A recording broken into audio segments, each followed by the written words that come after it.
Salut à tous, on se retrouve aujourd'hui pour parler du FC Barcelone en ce lundi 19 janvier et on commence tout d'abord avec le match hier soir. Le Barça se déplaçait du côté de la Real Sociedad pour une journée de Liga.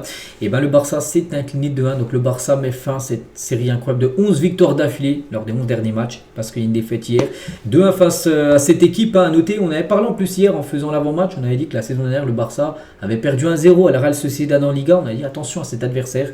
Et ça a été encore de nouveau le cas hier. Donc Oyarzabal et Gonzalo Guedes ont été buteurs côté Real Sociedad contre un but de Marcus Rashford côté FC Barcelone. Le Barça a également marqué des buts sur des autres buts, mais ils ont été tous annulés par rapport à la VAR. Voilà, des questions de millimètres d'hors-jeu, ça s'est joué à rien, mais il y avait hors-jeu. Et du coup, défaite bien sûr du FC Barcelone. Donc c'est comme ça. Pourtant, le Barça produit plutôt quand même un match correct. J'ai pas pu voir le match entier, mais j'ai un peu le résumé.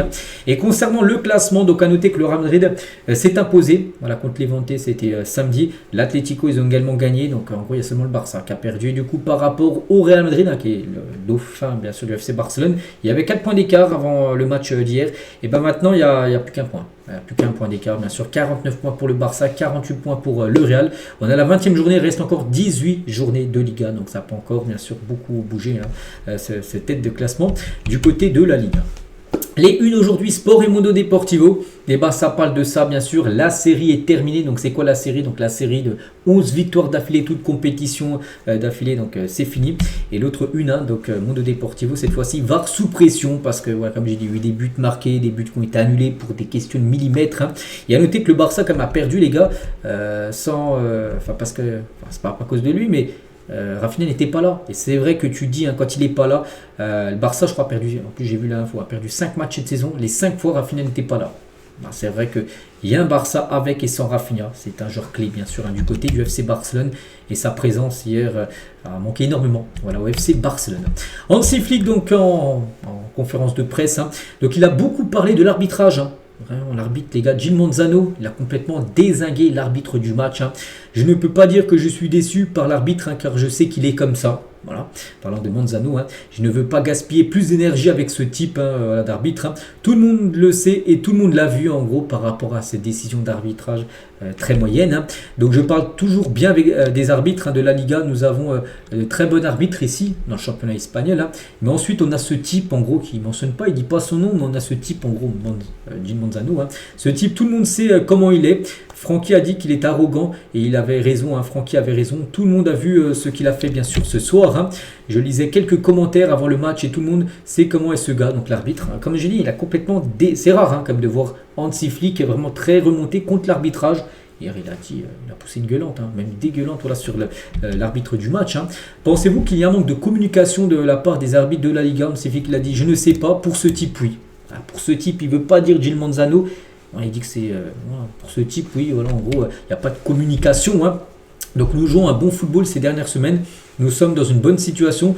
Nous ne nous attendrons pas sur d'autres choses, comme l'arbitrage. C'est sûr que voilà ce que c'est. Voilà. Nous ne pouvons pas perdre plus de temps ou d'énergie avec ça, parler de l'arbitrage, même s'il en a beaucoup parlé. Nous allons nous concentrer sur notre propre chose, ce que nous pouvons bien sûr changer. Nous devons mieux défendre. C'était clair dès le deuxième but. Cet objectif nous a tué. Le deuxième but pris parce que tu égalises. Et je crois juste après, tu reprends un but. Et voilà, ce deuxième but a mis un coup de massue, bien sûr, sur les joueurs du FC Barcelone. Hansi Flick, toujours, détruit encore l'arbitrage, Gil Manzano. La Liga de bon arbitre, puis il a ce type. Voilà, tout le monde sait comment il est. Après, c'est à peu près le même truc où il dit que Francky disait qu'il est arrogant, tout ça. Et je ne suis pas satisfait du résultat, mais c'est ainsi que nous voulons jouer. Nous avons commis des erreurs défensives, oui, mais au final, nous avons bien joué. Et je l'ai dit à l'équipe, nous avons eu... un peu de malchance dans certaines situations, nous devons l'accepter. Certains jours, c'est comme ça. Des fois, ça passe et des fois, un peu moins de chance. Des fois, malgré qu'il a dit que l'équipe a plutôt bien joué hier, voilà, la Real Sociedad a su être surtout efficace. Leurs occasions, ils ont su les mettre et du coup, ça a fait but. Et pour revenir sur Gil Manzano, tu as aussi une info folle, les gars. Donc, Manzano est l'arbitre sous lequel le Barça a subi le plus de défaites en Liga au XXIe siècle. 8 défaites en 35 matchs.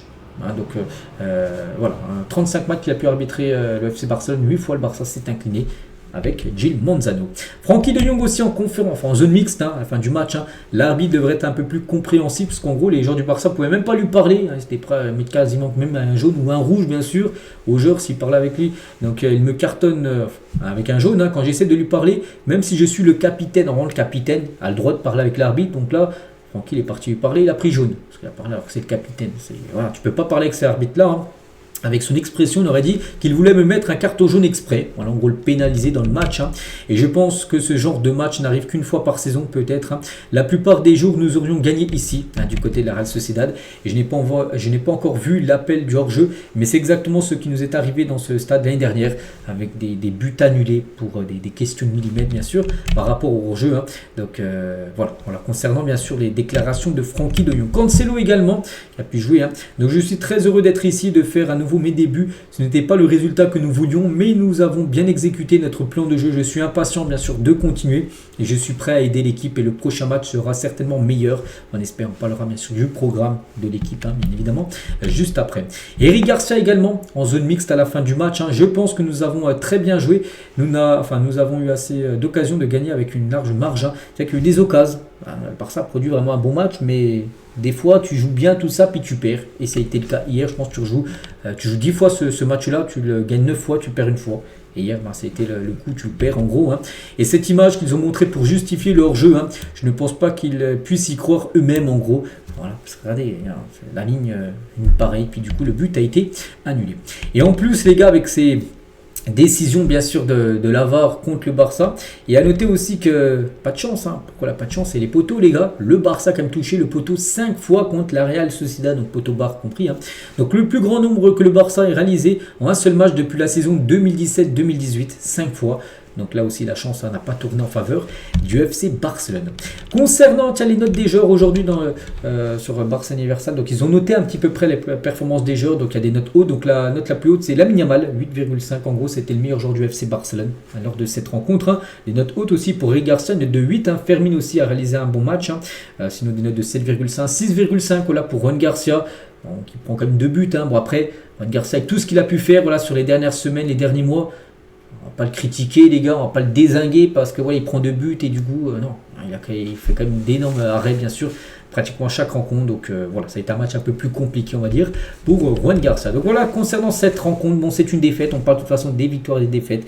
Là c'était malheureusement une défaite, mais bon. Maintenant, il faut penser directement, bien sûr, au prochain match. Et le prochain match, les gars, si on regarde, donc on est 19. Donc ce match a été joué, c'est ici, c'est le Slavia Prague. Et c'est le 21. Donc le 21, c'est après-demain. Ça sera mercredi soir. Slavia Prague, ça doit être en République tchèque, si je ne me trompe pas. Donc match de Ligue des Champions. Ensuite, il y aura un Barça Real Oviedo qui est les derniers, sur lanterne rouge les derniers, et ensuite un Barça Copenhague. Voilà les 3 derniers matchs. Là il faut 2 matchs en plus de LDC où il faut gagner les 2 bien sûr pour avoir peut-être l'espoir de finir dans le top 8. Voilà, objectif bien sûr, gagner ces 3 dernières rencontres. On continue avec toute autre chose. On va parler du jeune Dro. On sait qu'on a beaucoup parlé ces derniers jours. Dro a demandé au club bien sûr de partir en gros. Et c'est quoi les nouvelles là? Donc Dro a 18 ans annoncé à ses coéquipiers qu'il rejoint le PSG. Donc ça y est, tout le monde le sait. Hansi Flick et la direction du Barça sont très furieux concernant le joueur qui veuille déjà partir. Donc le PSG règle les derniers détails et l'officialisation devra intervenir peut-être aujourd'hui, demain. Voilà, concernant un transfert autour de 6 millions d'euros. C'est le prix de sa clause libératoire. Et on finit aujourd'hui avec le Barça qui cible 2 coachs pour prendre la succession d'Hansi Flick. Donc Hansi Flick, les gars, il n'est pas du tout menacé sur un départ. C'est pas qu'il y a eu des fêtes hier que ça y est, on va changer l'entraîneur. Ah non, pas du tout. Hansi Flick, peut-être d'ici 2-3 ans, il partira bien sûr. Il dira voilà, après j'arrête. Et Enrique et Mikel Arteta sont 2 coachs que le Barça pourrait penser pour le futur, bien sûr, de Hansi Flick. Donc Enrique a déjà coaché le Barça. Donc l'un est au PSG, l'autre est du côté, bien sûr, d'Arsenal. Donc voilà ce qu'il y a à dire aujourd'hui. J'espère que ça vous a plu. On se retrouve nous demain mardi, bien sûr. On commencera à préparer le match, le déplacement du côté du Slavia Prague. Et je vous souhaite une très bonne journée. Et à demain.